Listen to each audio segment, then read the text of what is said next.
You'd think after 3 years of marriage, you'd really know someone. That's what I used to tell myself every time Ryan did something that didn't sit right. He was my husband, the man I promised to love, honor, and support. And love him? Oh, I loved him with everything I had, even when it felt like he didn't quite love me the same way. And things started to change when Lauren, his ex wife, came back into the picture, not in person, but in every conversation. Ryan became distracted. I'd be talking about our weekend plans or something funny that happened at work, and he'd suddenly zone out. At first, I didn't think much of it. People have off days, right? But then he started bringing her up. Did you hear about Lauren? He'd ask, his voice heavy. She's really not doing well. The doctors don't think she has much time if she doesn't get a kidney. I didn't know what to say. I mean, what do you say when your husband is worried sick about his ex-wife? I tried to be supportive, to be understanding. But the more he talked about her, the more it felt like she was this ghost haunting our marriage. She's alone, Sarah, Ryan would say, sitting on the edge of the bed, his face in his hands. She doesn't have anyone else, and I can't stop thinking about her suffering. It's like, it's like I can feel her pain. His words cut deep, even though he probably didn't mean them to. He couldn't stop thinking about her. Was he even thinking about us? But I didn't say that. Instead, I nodded like I understood, even though my stomach twisted every time he said her name. And then came the moment I'll never forget. We were sitting at the kitchen table, the late afternoon sun streaming through the blinds. Ryan leaned forward, his eyes locked on mine. Sarah, he said softly, I need your help. My help? I asked, already feeling uneasy. He sighed, like what he was about to say was tearing him apart. I can't move on with our life together, really move on, knowing Lauren's suffering like this. If she survives, I can finally let her go. We can let her go. I stared at him, unsure of where he was going with this. And then he said it. Would you get tested to see if you're a match? I froze. My first thought was, why me? But before I could even process that, he kept talking. You're such a kind person, Sarah. You're selfless, and I love that about you. This could save her life, and save us too. His words felt like a trap, but I couldn't see a way out. I loved him, and if this was what it took to make our marriage work, I thought, then maybe I had to do it. So, with a heavy heart and a forced smile, I nodded. Okay, Ryan, I'll do it. And just like that, I sealed my fate. The hospital room was cold, no matter how many blankets they gave me. I stared up at the ceiling, trying to ignore the tight knot of fear in my stomach. Lisa had called me the night before, her voice dripping with worry. Sarah, are you sure about this? She'd asked for the 100th time. Something about Ryan's whole attitude. It doesn't feel right. He's not acting like a husband who loves his wife. He's acting like a man obsessed with his ex. Lisa, stop! I'd snapped, though my voice cracked with doubt. He needs closure.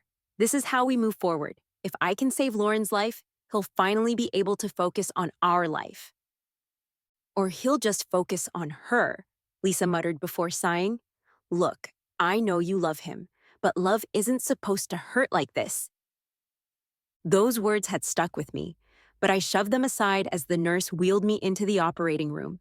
Ryan had kissed my forehead as they took me away, murmuring, You're incredible, Sarah. I'll always remember this. But even then, something about his tone felt hollow, like he was going through the motions. The surgery itself was a blur, just flashes of light, the sting of needles, and a creeping numbness before the anesthesia knocked me out. When I woke up, pain hit me like a truck. My whole body ached, my side burned, and I could barely move. The nurse adjusted my IV and told me the surgery had gone well, but I barely registered her words. All I could think about was Ryan. He showed up an hour later, holding a bouquet of cheap carnations. Hey, he said, smiling like he was proud of himself just for being there. You're awake. Hi, I mumbled, forcing a smile. How's Lauren? She's doing great. The doctors said the transplant went perfectly. His tone was enthusiastic, but there was a strange distance in his eyes. You saved her life, Sarah. I waited for something more, for him to hold my hand, to tell me how much he appreciated what I'd done. Instead, he sat stiffly in the chair beside my bed, scrolling through his phone while I fought back tears of exhaustion and pain. Lisa visited later, her face pale with worry. "How are you feeling?" she asked, ignoring Ryan completely. "Fine," I lied, wincing as I adjusted myself in the bed. Lisa's gaze darted to Ryan, who hadn't looked up once. "You don't look fine." "I'll be okay," I whispered, but my voice trembled. When Ryan finally left to grab coffee, Lisa leaned in close. "Sarah, I hate to say it, but I don't think he appreciates what you've done. You nearly died for him, for her, and he's acting like you donated a kidney to a stranger." I shook my head, tears spilling over. "He just needs time," I whispered, more to myself than to Lisa. "This will bring us closer. It has to." But deep down, I wasn't so sure. I was still moving slowly, every step a reminder of the surgery I'd gone through just days earlier. My side ached, and the painkillers only dulled it enough to function. Ryan had been distant since we got home, but I chalked it up to his stress. He was always saying how overwhelming everything was. I told myself it would get better. He'd see how much I loved him, how much I'd sacrificed, and we'd finally move forward together. That illusion shattered the moment I heard him on the phone. I had been coming downstairs to grab some water when I froze at the sound of his voice. He was in the living room, pacing as he spoke in that low, intimate tone I hadn't heard in months. The tone he used to use with me. "Lauren, I can't wait to start our life together again now that you're healthy," he said, his words clear as a bell. "This was the hardest part, but we're almost there. You and me, and the baby." I felt the glass slip from my hand, shattering on the hardwood floor. My heart raced, the pieces of his words clicking together in my mind like jagged shards of glass. "Lauren, life together, baby." Ryan whipped around, his eyes wide with annoyance rather than guilt. "I'll call you back," he said into the phone before hanging up. He shoved it into his pocket and strode toward me. "You shouldn't be eavesdropping, Sarah." "Eavesdropping?" My voice cracked, trembling with disbelief. "What did I just hear, Ryan? Are you leaving me for her?" His expression shifted, turning cold and calculating. "Look, Sarah, I was going to tell you eventually. There's no point dragging this out." He crossed his arms, towering over me as if I were the one in the wrong. "Lauren and I are back together. She's pregnant, and I want to be there for her and our child." I stumbled back, clutching the counter for support. My chest felt tight, and I struggled to catch my breath. "I gave her my kidney, Ryan. I saved her. I did it for you, for us. And now you're just throwing me away?" His smirk was ice cold, and it cut deeper than any of his words. "You were the solution to a problem, Sarah. That's all. Lauren and I are meant to be together. I couldn't focus on her, on us, while she was sick. But now that she's better, we can finally move on." I stared at him, stunned into silence. This man, the one I had loved and trusted, had used me in the cruelest way possible. Every tear I had shed, every moment of pain, and every ounce of hope had been for nothing. "You used me?" I whispered, my voice shaking. "You manipulated me into saving her. You let me believe that." That what?" he interrupted, his tone sharp and dismissive. "That we had a future? You're so naive, Sarah. You were convenient and you were willing. I didn't force you to do anything. I felt like I was drowning." "The house?" I began, grasping for something, anything to hold on to. "The house is in my name," he said coolly, cutting me off. "You paid for it, sure, but legally it's mine, and I want you out by the weekend." I blinked at him, unable to process his words. "What, you're kicking me out of my own home after everything I've done for you?" His smirk deepened, and he reached into his pocket, pulling out an envelope. "I took care of our accounts too. I transferred the money out of the joint account this morning. Don't bother checking. It's gone." I grabbed the counter again to steady myself, my legs threatening to give out. "You can't do this. You can't just throw me out with nothing." He shrugged, his lack of remorse chilling. "Watch me." I wanted to scream, to hit him, to make him feel even an ounce of the pain he had inflicted on me. But instead, I stood there, paralyzed, as he walked past me toward the stairs. Oh, and Sarah, he said, pausing to glance back at me. Don't make this harder than it has to be. You'll land on your feet. You're good at surviving, right? The words echoed in my mind as I watched him disappear upstairs. Surviving? That's all I had been doing for the past 3 years. Surviving his neglect, his cruelty, his obsession with a woman who wasn't me. And now, after sacrificing my body and my future for him, he was casting me aside like I was nothing. Tears blurred my vision as I stumbled out of the kitchen and into the cold night air. I had nothing. No money, no home, no family to turn to. My world had been ripped away, leaving me standing in the wreckage of a life I thought was real. As I wandered aimlessly through the streets, one thought repeated over and over in my mind. He thought I was nothing, but he had no idea who I was about to become. The cold bit through my thin jacket as I stepped off the bus with no idea where I was headed. My suitcase, packed hastily and poorly zipped, wobbled behind me. The contents were laughable, mostly old clothes and a couple of sentimental trinkets I'd managed to grab in my rush to leave. My world had crumbled in a matter of hours, and now I stood on a dimly lit street corner trying to figure out my next move. A women's shelter sign caught my eye from across the street, its neon glow flickering weakly. I hesitated, my pride warring with my desperation, but the icy wind and the dull ache in my side from the surgery forced my feet to move. This wasn't a matter of pride anymore. I had nowhere else to go. Inside, the air was warm but heavy with the weight of stories I could feel hanging in the room. Stories of survival, loss, and quiet resilience. A kind woman with graying hair and a clipboard greeted me at the desk. Her soft smile somehow made the knot in my throat tighten. "Are you here to stay, sweetheart?" she asked gently. My voice felt small. "Just for tonight, I don't have anywhere else." She nodded like she'd heard it 1,000 times before. "Let's get you settled." My bunk was in the corner of a shared room, the mattress, thin but clean. The fluorescent lights buzzed softly overhead as I unpacked the few belongings I had. Around me, women of all ages moved quietly, some chatting in hushed tones, others keeping to themselves. I caught snippets of their conversations, whispers of abusive partners, financial ruin, and broken families. Their words mirrored pieces of my own story, and it made me feel both less alone and utterly heartbroken. That first night, I barely slept. My mind was too loud, replaying everything Ryan had said and done. His smug smirk, his cutting words. They played on a loop in my head, each one sharper than the last. I clutched the blanket tightly, the pain in my chest far outweighing the ache in my healing body. The next morning, I sat at a rickety table in the common room, staring into a cup of watery coffee.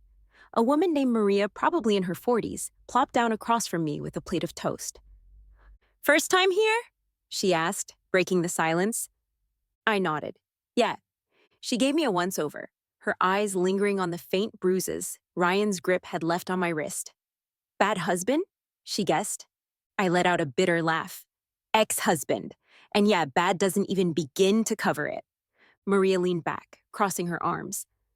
"Let me guess, he took everything and left you with nothing?" Tears pricked at my eyes, but I blinked them back. "Pretty much." She smiled grimly. "You're in good company, kid." Over the next few days, I began to hear the stories of the women around me. Maria, who had walked out of a 20-year marriage with nothing but her dignity. Angela, who had rebuilt her life after a partner drained her bank account and disappeared. Each story was painful but strangely inspiring, like proof that it was possible to come out of this darkness stronger. One night, Angela sat next to me and said, "You know, we've all been through hell, but we're still here. That counts for something." Her words stayed with me. I didn't want to just survive. I wanted to rebuild. And not just for me, but to prove to Ryan, to Lauren, to the world that I wasn't broken. They hadn't destroyed me. They'd only lit a fire I hadn't realized was there. Sitting in that shelter, surrounded by women who had clawed their way out of their own pits, I made myself a promise. I would rise again. Not for revenge, though I'd be lying if I said it didn't cross my mind, but for myself, for the life I deserved. Rejection emails became a daily occurrence. I'd sit at the public library, using their computers to fill out job applications. only to be met with polite, "We regret to inform you" replies, or worse, no response at all. It wasn't hard to see why. My resume wasn't impressive, and my emotional state was fragile. Even in interviews, I could feel my nervous energy bleeding through my words. People wanted confident, composed employees, not a woman visibly trying to piece her life back together. One day, after yet another rejection, I sat on my bunk at the shelter staring at my phone. The empty inbox felt like an accusation, the weight of everything pressed down on me. The betrayal, the surgery, the fact that Ryan and Lauren were probably living a charmed life while I was here, barely scraping by. My chest felt tight, like I was suffocating under the unfairness of it all. I opened the camera app on my phone without even thinking about it. Maybe if I talk, I'll feel better, I muttered to myself. The screen showed my tired, hollow-eyed reflection, and for a moment, I hesitated. Then, with a deep breath, I hit record. The words spilled out before I could stop them. "Hi, I'm Sarah, and my life, well, it's a bit of a mess right now. A few months ago, I donated my kidney to my husband's ex-wife. Yeah, you heard that right. And guess what? Right after the surgery, he told me he was leaving me. For her." I laughed bitterly, shaking my head at the absurdity of it all. He emptied our bank account, kicked me out of the house I paid for, and now I'm living in a shelter trying to figure out how to start over. My voice wavered as I continued. But you know what? I'm still here. I'm still standing, even if it feels like everything's falling apart. And I guess I just wanted to share this, because maybe someone out there needs to hear it. I didn't expect much when I uploaded the video to a new account I'd created. It was just supposed to be a way to vent, to get it out of my system. But by the next morning, my phone was buzzing nonstop. Comments flooded in, people sharing their own stories of heartbreak and betrayal, strangers telling me how brave I was for opening up. "You're inspiring," one person wrote. Another said, "You've been through so much, and you're still fighting. That's incredible." Encouraged by the response, I started posting more videos. I talked about the surgery, the betrayal, the shelter, and the small victories I was starting to find. My voice wasn't polished, my background wasn't glamorous, but people connected with the raw honesty of it all. As weeks turned into months, my following grew. Brands started reaching out, offering sponsorships, money trickled in, not much at first, but enough to help me move into a tiny apartment and buy some basic filming equipment. For the first time in months, I felt hope. I was finally taking control of my story. It started small. One of my videos, where I talked about the moment I found out Ryan had left me for Lauren, got picked up by a popular influencer who shared it with her millions of followers. The next morning, my phone wouldn't stop buzzing. Notifications poured in, likes, shares, comments. My video had gone viral. The numbers were staggering. Within days, my follower count jumped from a few thousand to millions. People from all over the world were messaging me, sharing their own stories of heartbreak and resilience. They called me brave, inspiring, even a role model. It felt surreal. Me? A role model? "I'm not brave," I said in one video, holding my phone in front of me. "I didn't set out to be anything like that. I just needed to survive. But if my story can help someone else feel less alone, then maybe all of this wasn't for nothing." That video alone got over 10 million views. Soon, brands and platforms started reaching out. They wanted to collaborate, sponsor content, and even have me speak at events. The shelter I'd once lived in reached out, thanking me for shedding light on the struggles people like me face. I partnered with them, donating part of my growing income to expand their resources. A few weeks later, while scrolling through my emails, I spotted a message that made me stop cold. From Ethan Kane. Subject: "Your story deserves the world." I blinked, rereading it. Ethan Kane was one of the biggest directors in Hollywood, known for his powerful, character-driven films. Why was he emailing me? "Dear Sarah, I came across your story and I couldn't stop thinking about it. Your journey is heartbreaking, but also incredibly empowering. The way you've taken control of your narrative and turned your pain into something meaningful is extraordinary. As I believe the world needs to hear your story, not just in vlogs, but on the big screen. I'd love to collaborate with you on a film that brings your experiences to life. If you're open to it, let's set up a time to talk. Warm regards, Ethan Kane." I sat there staring at the screen. A film about my life, the idea was overwhelming. That evening, I called Ethan. His voice was warm and reassuring, immediately putting me at ease. Sarah, he said, what you've been through is something so many people can relate to. But the way you've come out of it, that's what makes your story unique. You're not just a victim, you're a survivor, a fighter.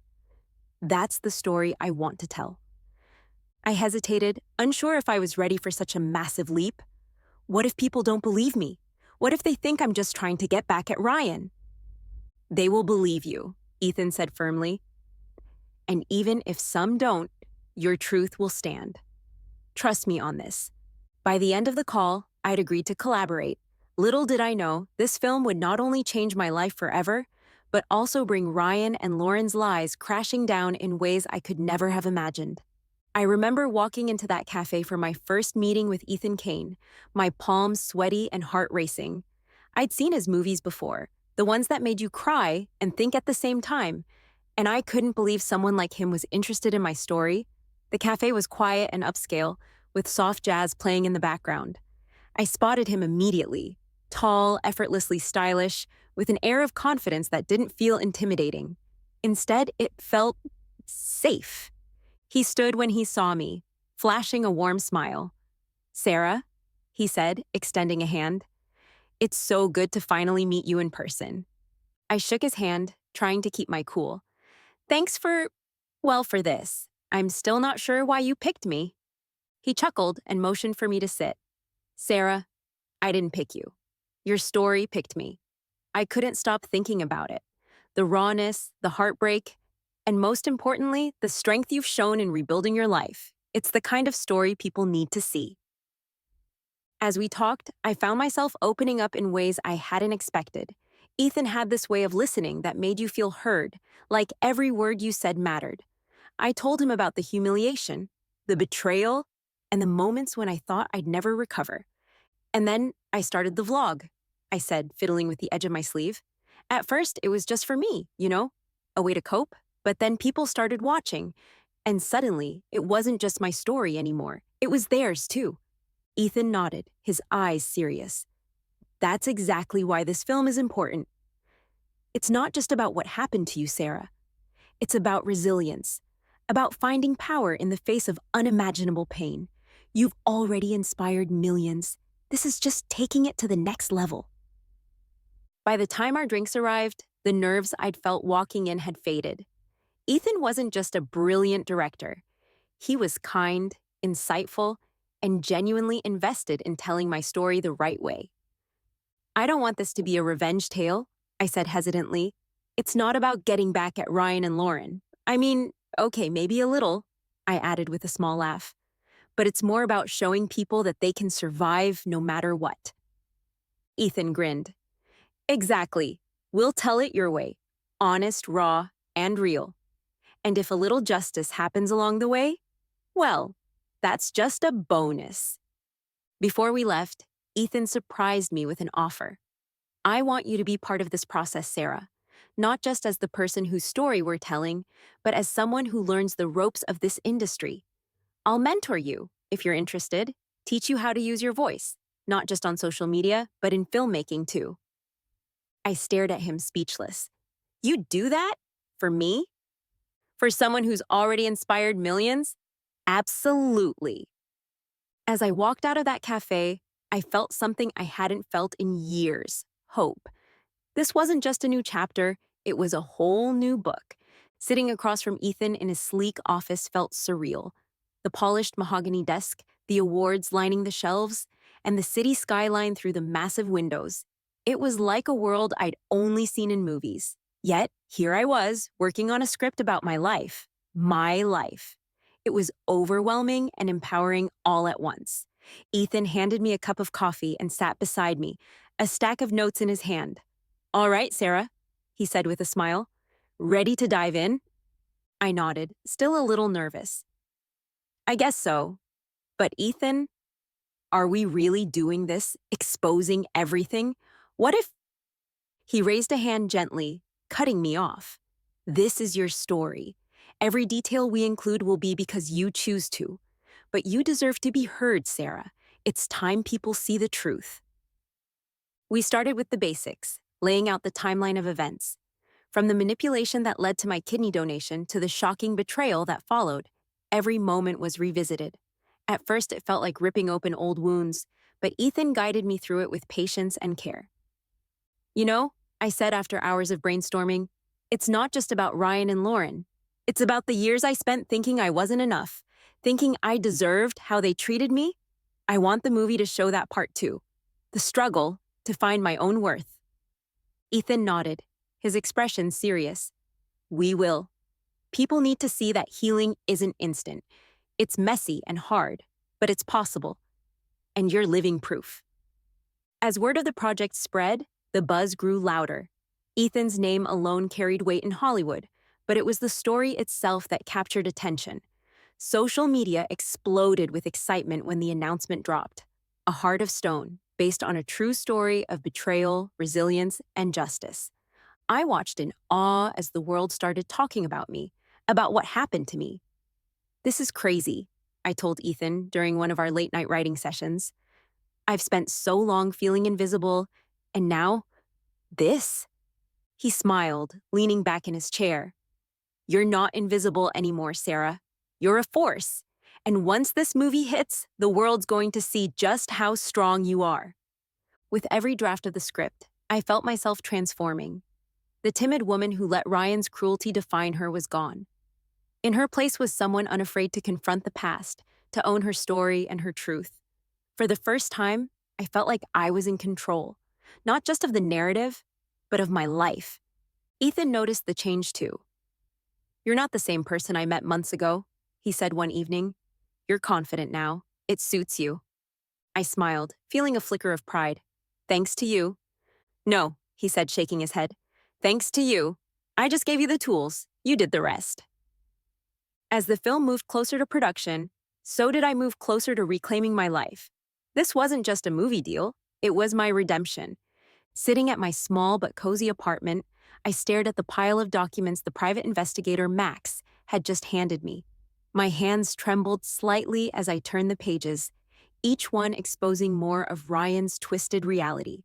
The man who had taken everything from me, who had painted himself as a devoted husband and soon-to-be father, was nothing but a fraud.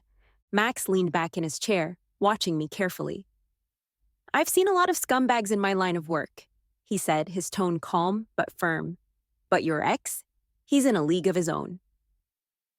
The first thing that caught my eye was a series of bank statements. Ryan had been draining Lauren's inheritance for months, using it to fund a lifestyle that had nothing to do with their unborn child. Fancy dinners, designer clothes, weekend trips to exclusive resorts. It was all there in black and white. This one's interesting, Max said, pointing to a transaction. He spent almost 10 grand on a luxury watch. And here? He tapped another line on the statement. Another 5 grand on a private club membership. I felt a wave of nausea. While Lauren carried his child and likely worried about their future, Ryan had been living like a king. And Lauren? I asked. What's her situation? Max sighed, pulling out another folder. That's the worst part. She's been trying to stretch what's left of her inheritance to cover medical bills and baby expenses. She's oblivious to how much he's siphoning away. The deeper we dug, the uglier it got. Max had even obtained photos of Ryan out late at night dining with other women while Lauren was at home, heavily pregnant. He's not just financially exploiting her, Max said. He's emotionally neglecting her too. It's a pattern with this guy. A part of me wanted to feel vindicated, but mostly, I felt disgusted. It wasn't just what he'd done to me anymore. It was what he was still doing to someone else, and to their unborn child. Max handed me a copy of a receipt. This one's particularly telling, he said. He spent 3 grand on a set of golf clubs. Bought them the same week Lauren had an emergency doctor's appointment. Guess who paid for that visit? I didn't need to guess. She did. Max nodded.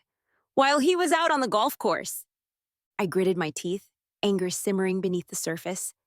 He's going to pay for this. By the time Max left, I had everything I needed. Proof of Ryan's financial exploitation, evidence of his neglect, and a clear picture of the man he truly was. I spread the documents across my dining table. Taking it all in, Ryan thought he could manipulate me, use me, and then walk away unscathed. But he was wrong. I wasn't the naive woman he'd betrayed anymore. Now I had the power, and I wasn't afraid to use it. This time, he wouldn't see it coming. As I sat at my desk, staring at the stack of damning evidence I had against Ryan, a plan began to form. It wasn't enough for me to heal privately while Ryan continued his charade.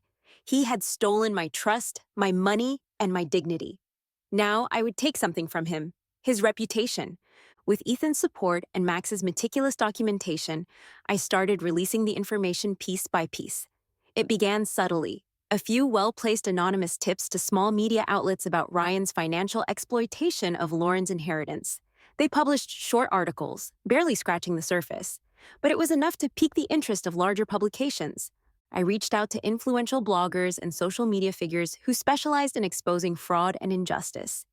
This story is personal, I wrote in my emails, but it's also about a pattern of manipulation and betrayal that too many people endure. The public deserves to know. Each leak was timed meticulously, coinciding with the pre-release buzz for the film. The first trailer dropped the same day a major article revealed Ryan's habit of draining Lauren's finances while neglecting her during her pregnancy. By evening, social media was ablaze with outrage. The day of the film's premiere arrived, and the red carpet was packed with reporters eager to cover the event. Ethan and I had kept the story under wraps until now, but the time had come to reveal it all. The film was titled Heart of Stone, a nod to the hidden betrayals that had defined my relationship with Ryan. As the film began, I could feel the tension in the theater. Watching my own story unfold on the screen was surreal. Ethan's direction had captured every nuance of my journey, the manipulation, the heartbreak, and the eventual triumph. It wasn't just my story anymore, it was a mirror reflecting the experiences of countless others. By the time the credits rolled, the audience erupted into applause. I stepped onto the stage with Ethan for a Quanda session. Someone asked about the film's inspiration. I leaned into the microphone. "This is my story," I said, my voice steady. "And the man who manipulated me, who used my kindness for his own gain, is out there. He thinks he can hide, but the truth always comes to light." The movie release was unlike anything anyone had anticipated. Packed theaters and streaming platforms buzzing with activity were only the beginning. Heat of Stone quickly became more than just a film. It became a movement. People everywhere resonated with Sarah's raw, unfiltered story. It wasn't just the tale of betrayal and manipulation that gripped audiences. It was the courage of a woman who reclaimed her power after being utterly broken. The portrayal of Ryan and Lauren's deceit, including the kidney donation and their shameless exploitation of Sarah, left viewers in outrage. Social media exploded. Hashtags like #KidneyKarma, #JusticeForSarah, and #NoMoreManipulation trended worldwide. Memes of Ryan's smug face captioned with Husband of the Year and Lauren's image labeled Most Ungrateful Ex-Wife in History flooded every corner of the internet. Twitter threads and TikTok videos dissected every scene, recounting the moments when audiences had collectively gasped in disbelief or seethed with anger. Ryan and Lauren were thrust into the spotlight overnight. Their faces became instantly recognizable, and not in a good way. Every news outlet, blog, and influencer had an opinion about their actions. Viral posts recounted their betrayal, complete with side-by-side photos of Sarah recovering from her surgery and Lauren posing with her baby bump. People combed through their social media accounts, dragging out old posts where Ryan had waxed poetic about loyalty or Lauren had hinted at her unique bond with Ryan. Comments poured in. "Unique bond? You mean stealing your husband's wife's kidney?" Bold. Imagine being so awful that a whole movie has to be made about you. On a popular podcast, a host joked, if karma needed a brand ambassador, Ryan and Lauren just signed the contract. The backlash was relentless. Everywhere they turned, they faced scorn and ridicule. It wasn't long before the fallout seeped into their professional lives. Ryan's boss, unwilling to associate the company with the scandal, terminated his employment immediately. A public statement followed. "We do not condone unethical or disgraceful behavior of any kind. The actions of Ryan have no place in our organization." Lauren, who had been freelancing as a musician, found herself blacklisted. Event organizers and venues refused to work with her, fearing public backlash. Rumors spread that even former collaborators were distancing themselves to avoid tarnishing their reputations. Bills began piling up. Creditors called incessantly, demanding payments. The couple had no choice but to sell off luxury items: Lauren's designer clothes, Ryan's car, even their high-end furniture. Their grand home went into foreclosure, and the two were forced to move into a dingy apartment on the outskirts of town. Public disdain followed them everywhere. At the grocery store, a cashier refused to ring up their items, saying, "We don't serve people like you here." Customers in line whispered loudly enough for them to hear, "Shut."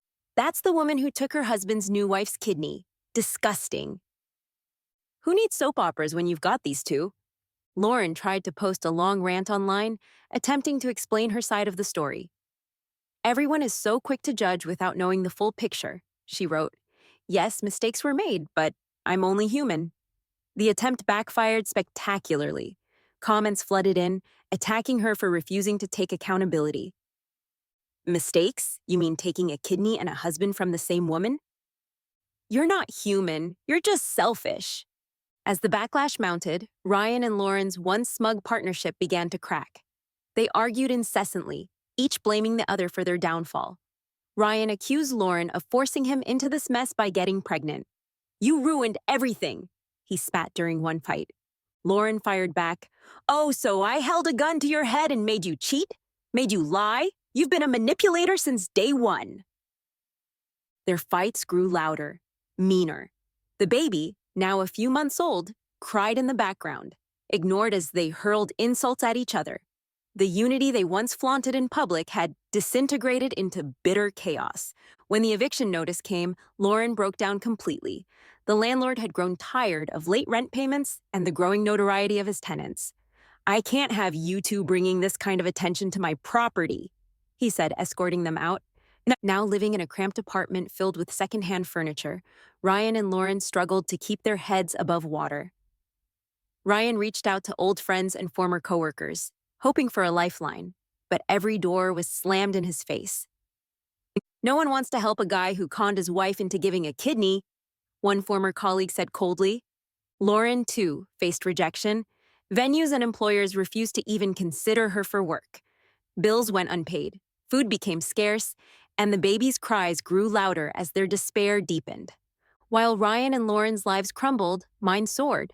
News outlets frequently contrasted the two stories: Sarah's rise to fame and success against Ryan and Lauren's public disgrace.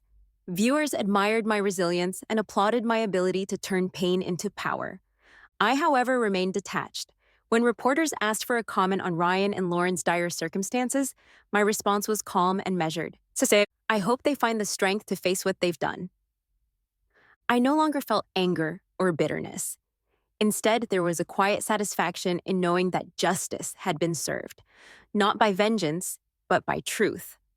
One evening, as I watched the news coverage of Ryan and Lauren's downfall, Ethan joined me on the couch. "Do you feel vindicated?" he asked gently. I thought for a moment, then smiled. "I feel free." I never thought I'd see Ryan again, not in person, at least. But there he was, standing in front of me outside a cafe I'd been frequenting. His once pristine suit was wrinkled, and the confident smirk he used to wear was replaced by something desperate. I almost didn't recognize him. "Sarah," he started, his voice cracking, "I need to talk to you." I didn't flinch. I folded my arms and stared at him, waiting for whatever sorry excuse had brought him here. "I left Lauren," he said, stepping closer. "It's over between us. She's not who I thought she was. I made a mistake." I tilted my head, almost amused. "A mistake?" I repeated, my voice calm. "Was it a mistake when you emptied our bank account, or when you kicked me out of the house I paid for? Or how about when you used me to save Lauren's life and then threw me away?" He winced. "I was wrong, Sarah. I see that now. I've lost everything: my job, my home, my reputation. I've realized you were the only one who truly cared about me." I laughed, a sharp, bitter sound that startled him. "Cared about you? Ryan, I didn't just care. I sacrificed everything for you, and you took it all, stomped on it, and left me with nothing." He reached for my hand, but I pulled it away before he could touch me. "Sarah, please," he begged. "We can start over. I'm different now." I leaned in slightly, lowering my voice. "You're not different. You're just desperate. You thought you could manipulate me again, but those days are over." He tried another tactic, his tone turning accusatory. "You're really going to let me suffer like this? After everything we had?" I straightened, my eyes meeting his. "Suffer? Oh, Ryan, you haven't even begun to suffer. You took everything from me, and now you have nothing. That's not cruelty. That's justice." He opened his mouth to say something, but I raised a hand to stop him. "Don't waste your breath. You're not worth it." As I turned to leave, I glanced back over my shoulder. He stood there, defeated. His shoulders slumped. For a moment, I almost felt pity. Almost. A few weeks later, I got a tip from someone online. Ryan and Lauren's child was living in deplorable conditions. Photos leaked to the media showed the rundown apartment they'd been evicted to, trash everywhere, empty cabinets, and a baby crib that looked barely held together. It wasn't anger I felt, it was a deep sadness for the child. The kid deserved better than to grow up in the mess Ryan and Lauren had created. I made the call to Child Protective Services. The caseworker listened as I detailed what I knew, pointing them to the leaked photos and the accounts of neighbors who had reported constant screaming and neglect. They assured me they'd investigate immediately. A week later, I got the confirmation. The child had been removed from the home and placed with a foster family. I pictured the little boy or girl being cared for, loved, and given a chance at a better life. It was the one good thing that could come from all of this. As for Ryan and Lauren, their downfall was complete. They had lost everything, their money, their home, their reputation, and now their child. They were shells of the people who once thought they could break me. But I didn't feel triumph or joy. What I felt was peace. Finally, I was free from their shadow. Finally, I could move forward. If someone had told me a year ago that my life would look like this, I wouldn't have believed them. Back then, I was a broken woman, homeless and humiliated. But here I was now, standing in front of a crowd of women at a shelter, telling my story, not as a victim, but as a survivor. "Pain isn't the end of the road," I said into the microphone, scanning the faces of women who'd been through their own storms. "It's just the beginning of something new, something powerful." The shelter I was speaking at wasn't just any shelter. It was housed in the very same building that once held my worst memories. The house Ryan and I shared. When I bought it back at auction, I could have torn it down or sold it for profit. But that wouldn't have been justice. Justice was turning it into a refuge for women like me, women who needed a safe place to rebuild. I got through the halls after the event, my heels clicking against the floor. It didn't feel like the same house anymore. The heavy energy of manipulation and lies had been replaced by warmth and hope. Rooms that used to be filled with silence and tension now echoed with laughter and chatter. The irony wasn't lost on me. This house, once a symbol of everything I lost, was now a beacon for second chances. My career had taken off in ways I never imagined. My vlog had grown into a full-blown brand.